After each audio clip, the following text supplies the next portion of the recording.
Akhir dalam dialog iNews Petang Jumat lalu bersama Anissa Dasuki. Ya, kalau dianalisis dari perbuatan, kan sesungguhnya sebelumnya sudah ada warning dari kepolisian bahwa akan ada makar atau makar dan sebagainya, ada dituduh orang yang melakukan makar. Tapi pada saat itu kan nggak disebut siapa yang dimaksud dengan yang dompleng demo dan melakukan makar itu gitu. Tapi prinsipnya kan begini, dalam menilai perbuatan makar terhadap pemerintah pada pasal 107 itu sebaiknya harus dibedakan dua hal ya. Pertama adalah hak konstitusional untuk mengkritik atau menyampaikan pendapat atau mengkritik yang itu dijamin oleh konstitusi, dan yang kedua ada maksud dia menggulingkan pemerintahan yang sah. Ini dua hal yang berbeda. Memang memiliki kesamaan, yaitu sama-sama tidak puas dengan penyelenggaraan pemerintahan gitu ya. Kalau itu mengkritik itu masih menghargai proses-proses penggunaan wewenang dari pemerintah yang bersangkutan, tapi kalau menggulingkan itu sudah tidak percaya kepada pemerintah yang sah, yang ada gitu ya. Nah pertanyaannya adalah kalau perbuatan itu menggulingkan berarti membuat pemerintah itu terguling. Nah oleh sebab itu pertanyaannya adalah seberapa sesungguhnya kekuatan yang orang-orang yang disangka melakukan makar ini memiliki kekuatan yang punya potensi untuk menggulingkan gitu ya. Oke, itu Prof. Yang saya kira harus ada sedikit interpretasinya agak longgar begitu. Kalau tidak itu kan alam interpretasinya di dalam periode pasca reformasi sekarang itu ya sebaiknya agak diperlonggar sedikit gitu ya. Oke, Prof, berbicara dan yang kedua, soal kalau benar perbuatannya itu ternyata kemudian di follow up dengan mengirim surat kepada MPR untuk melakukan sidang istimewa, saya kira itu sebagai perbuatan hukum, bukan sebagai perbuatan melawan hukum. Saya kira itu koridornya masih bisa diterima sebagai perbuatan hukum gitu. Oke, justru itulah yang sesungguhnya menggugah peran MPR untuk DPR dan MPR itu melakukan pengawasan terhadap praktek penyelenggaraan eksekutif yang sekarang ini begitu. Oke, berbicara soal kekuatan tadi Prof sudah menyebutkan makar itu akan terjadi jika memang ada latar belakang militer. Memungkinkan karena ada dua purnawirawan jenderal yang ikut ditahan pada dini hari tadi. Keduanya sudah purnawirawan. Memang seberapa bisa polisi menakar apakah mereka masih bisa menguasai pasukan atau tidak? Sehingga harus dilakukan penangkapan dengan urgent sekali. Ya, saya kira yang begini harus diterjemahkan dalam konteks ini. Mereka sudah purna tugas ya, tentu saja hubungan komando sudah tidak ada gitu ya. Tapi di sini harus dilihat adalah tipe orang yang bersangkutan itu seperti apa. Misalnya dia selalu pengkritik terhadap pemerintah gitu ya. Kalau dia sebagai pengkritik terhadap pemerintah, ya harus dihargai itu sebagai bagian daripada kritik gitu ya.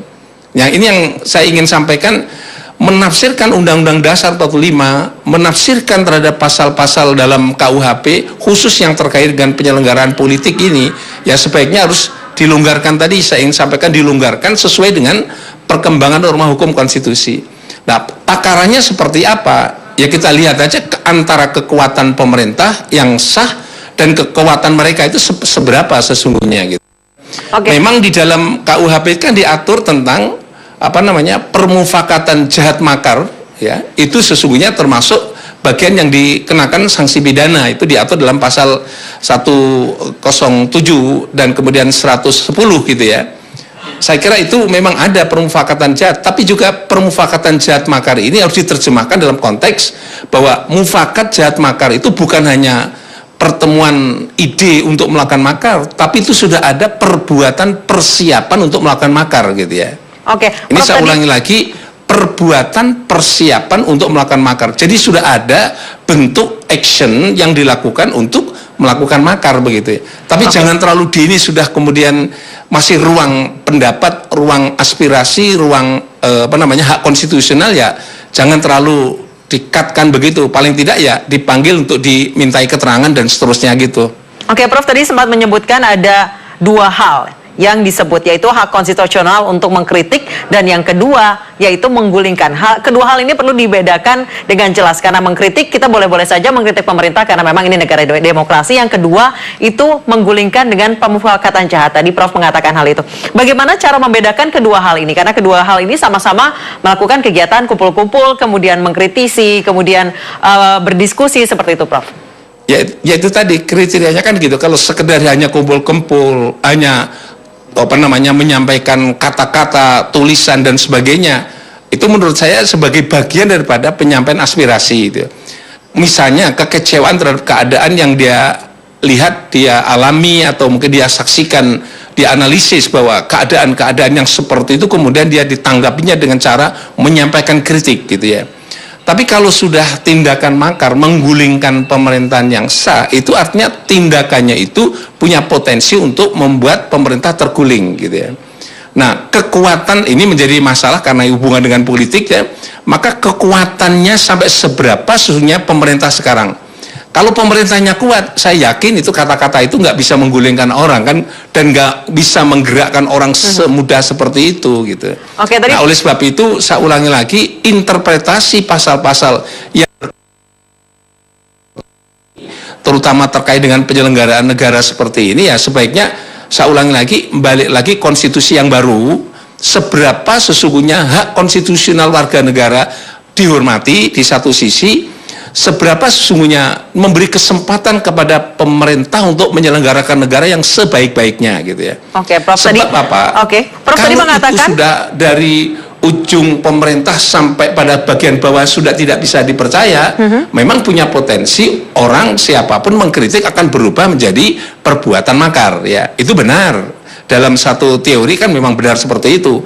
Bahkan kalau dia berhasil menggulingkan pemerintahan yang sah, biasanya dia akan mengganti pemerintahan yang sah gitu.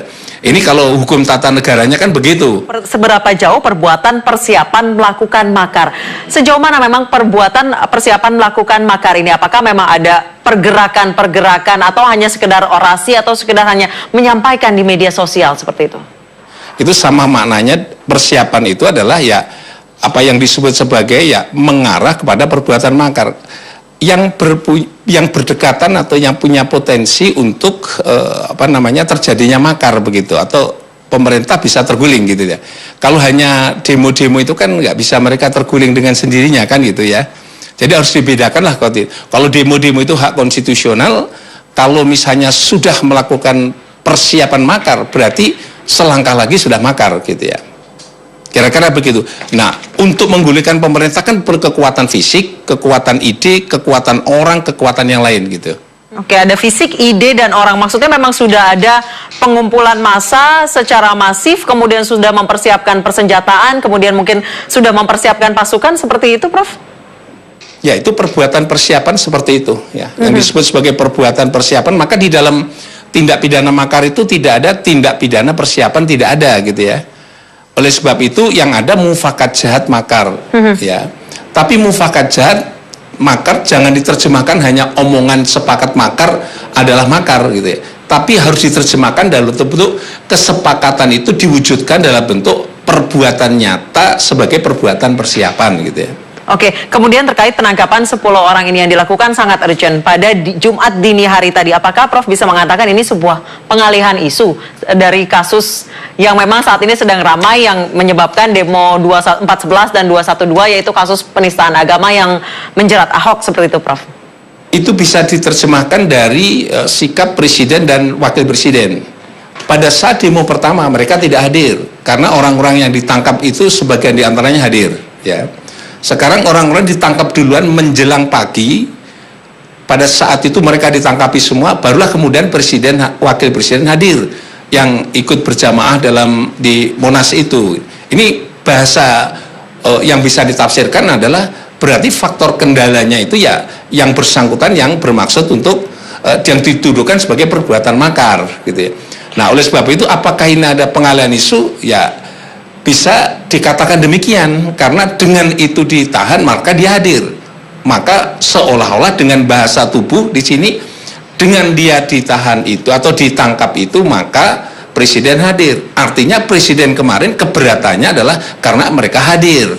Itu yang pertama. Yang kedua, kalau itu nanti ekspos yang serius dalam hubungannya dengan perbuatan mereka, itu artinya demo-demo menjadi hilang, tuntutan pendemo itu menjadi hilang. Nah, oleh sebab itu inilah ada dua hal di sini.